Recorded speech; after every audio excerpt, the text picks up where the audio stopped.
కొమ్మినేని శ్రీనివాసరావు గారు వ్యాఖ్యాతగా కృష్ణంరాజు అనేటువంటి ఒక పాత్రికేయుడు మాట్లాడినటువంటి అభ్యంతరకర మాటలకి సాక్షి ఆ అభ్యంతరంగా మాట్లాడడం పట్ల ప్రజలకందరికీ కూడా చాలా సవివరమైనటువంటి వివరణ ఇవ్వటము జరిగింది. అది తప్పిదము అని చెప్పటం జరిగింది. వైఎస్ఆర్ కాంగ్రెస్ పార్టీ దాన్ని తీవ్రంగా ఆక్షేపించటము జరిగింది. అది తప్పు అని కూడా చెప్పటము జరిగింది.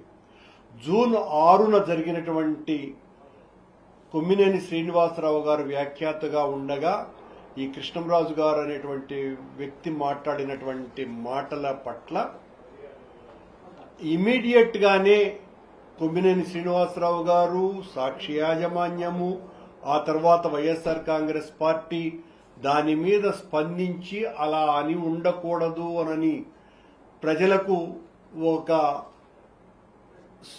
క్షమాపణ పూర్వకమైనటువంటి మాటలు వాళ్ళు చాలా స్పష్టంగా చెప్పినప్పటికీ కూడా దీని మీద ఆధారపడి రాజకీయంగా లబ్ధి పొందాలన్నటువంటి ఆలోచనతో ముఖ్యమంత్రి చంద్రబాబు నాయుడు గారు, ఉప ముఖ్యమంత్రి పవన్ కళ్యాణ్ గారు అమరావతిలో ఉన్నటువంటి రైతుల కుటుంబాలనందరినీ కూడా రెచ్చగొట్టి సాక్షిలో వచ్చినటువంటి ఆ చర్చ చూసేటువంటి వాళ్ళు చాలా తక్కువ మంది అయినా వీళ్ల వలన అది రాష్ట్ర వ్యాప్తంగా సాక్షి యాజమాన్యం ఏదో ఉద్దేశపూర్వకంగా మహిళలందరినీ కూడా చాలా కించపరిచే విధంగా వ్యవహరిస్తున్నది. మహిళా లోకం పట్లనే వైఎస్ఆర్ కాంగ్రెస్ పార్టీకి ఈ రకమైనటువంటి ఆలోచనలు ఉన్నాయి అనని చిత్రీకరించడానికే ఉద్దేశపూర్వకంగా తెలుగుదేశం పార్టీ, జనసేన పార్టీ గత 2 రోజులుగా రాష్ట్ర వ్యాప్తంగా దీని మీద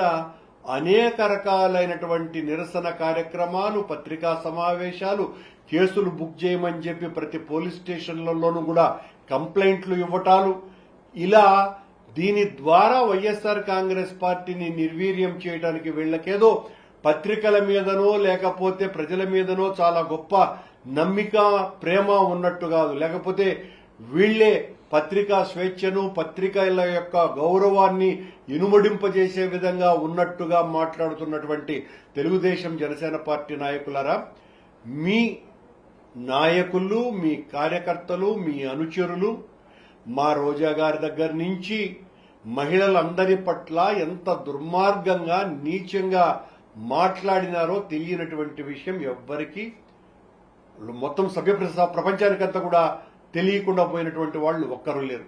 మీరు అంటే అది చాలా గొప్ప. వేరే వాళ్ళు పొరపాటున నోరు జారినా అది పెద్ద శిక్షార్హమైనట్టుగా రాష్ట్ర వ్యాప్త అధికారం మీ దగ్గర ఉన్నది.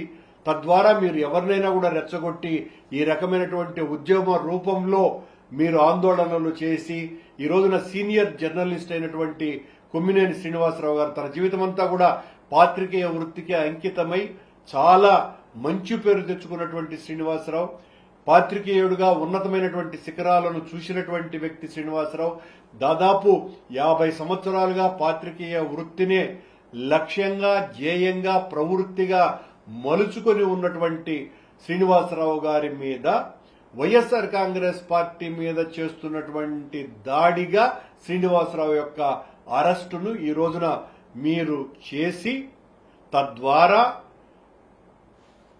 తెలుగుదేశం పార్టీకి వ్యతిరేకంగా మాట్లాడేటువంటి ఏ ఒక్కరు, వాళ్ళ యూట్యూబ్ ఛానల్స్ కు సంబంధించినటువంటి వాళ్లైనా, స్వచ్ఛందంగా ఉండేటువంటి జర్నలిస్టులైనా, పాత్రికేయులైనా, లేదా వాలంటరీగా గొంతుకలు విప్పేటువంటి వాళ్ళందరినీ కూడా మేము ఎవ్వరినీ లెక్క చెయ్యం, ఈ రకంగా నిర్బంధిస్తాము అని చెప్పడానికి ఇస్తున్నటువంటి సంకేతం కాదా? ఈ అరెస్టు అంత అప్రజాస్వామికమైనటువంటిది మరొకటి లేదు. చాలా స్పష్టంగా కృష్ణంరాజు గారు చెప్పినటువంటి మాటలని ఏ ఒక్కరు కూడా సభ్య సమాజం సమర్థించదు. వాళ్ళు ఖచ్చితంగా ఆయన తప్పు చేసినారని శ్రీనివాసరావు గారు వారించటం జరిగింది. దానికి ఆయన చాలా సవివరమైనటువంటి వివరణ కూడా ఇవ్వటం జరిగింది. అయినా కూడా తెలుగుదేశం, జనసేన పార్టీలు ఆయన నిన్న ముఖ్యమంత్రి చంద్రబాబు నాయుడు గారు అలాగే పవన్ కళ్యాణ్ గారు చాలా పెద్ద పెద్ద స్టేట్మెంట్లు ఇవ్వటము, మహిళల పట్ల వైఎస్ఆర్ కాంగ్రెస్ పార్టీ ఇంత దుర్మార్గంగా వ్యవహరిస్తున్నది, వీళ్ళ నైజమే ఇంత, ఇన్ని మాటలు మాట్లాడుతున్నారు అంటే, ఇంతగా మహిళలందరినీ కూడా రెచ్చగొట్టి పోలీస్ స్టేషన్లలో కంప్లైంట్లు ఇస్తున్నారు అని అంటేనే చాలా స్పష్టంగా అర్థమైపోతున్నది దీని వెనుక ఒక కుట్ర దాగి ఉన్నది. వైఎస్ఆర్ కాంగ్రెస్ పార్టీ పట్ల మహిళలకందరికీ కూడా వ్యతిరేకత తేవటవాలా అనేటువంటి ఒక కుయుక్తి ఇందులో దాగి ఉన్నది అన్నటువంటి విషయం అందరికీ కూడా తెలుసును. మీరు ఈ రకంగా అరెస్టులు చేసి భయాలు కల్పించాలనేటువంటి ప్రయత్నాలు మానుకోవాల్సినటువంటి అవసరం ఉన్నది. అయినా మీరు వినరు. మీరు వైఎస్ఆర్ కాంగ్రెస్ పార్టీ మీద కక్షభూని ఉండారు. వైఎస్ఆర్ కాంగ్రెస్ పార్టీకి ఎవరైనా సానుభూతులుగానో లేకపోతే వాళ్ల పట్ల అంతో ఇంతో మంచిగానో ఉన్నటువంటి ఏ ప్రజాస్వామిక శక్తులనైనా కూడా తీవ్రంగా మీ ఉక్కుపాదంతో అణిచివేయాలా అన్నటువంటి ఒక సంకల్పంతో మీరు ఈ రకంగా అరెస్టులు చేయటం అన్నది చేస్తున్నారు. ఈ అరెస్టులను చూసి ఈ రాష్ట్రంలో ఉన్నటువంటి ఇతర పాత్రికేయులు కూడా ఇంత దుర్మార్గంగా గతంలో ఏ పాత్రికేయుడినైనా కూడా ఏ ప్రభుత్వమైనా, మరి మా ప్రభుత్వంలో జగన్మోహన్ రెడ్డి గారి సమయంలో జగన్మోహన్ రెడ్డి గారి ప్రభుత్వంలోనే మా మహిళా నాయకురాళ్ల మీద ఎంతో అసభ్యకరంగా మాట్లాడినటువంటి వాళ్లను కూడా ఈ రకమైనటువంటి చర్యలకు ఎవ్వరు కూడా పాల్పడలేదు. ఆ ప్రభుత్వం పాల్పడలా. అందులోనూ కూడా పాత్రికేయ వృత్తిలో ఉన్నటువంటి వాళ్ల విషయంలో మా వాళ్లు చాలా గౌరవప్రదంగా వ్యవహరించినారు.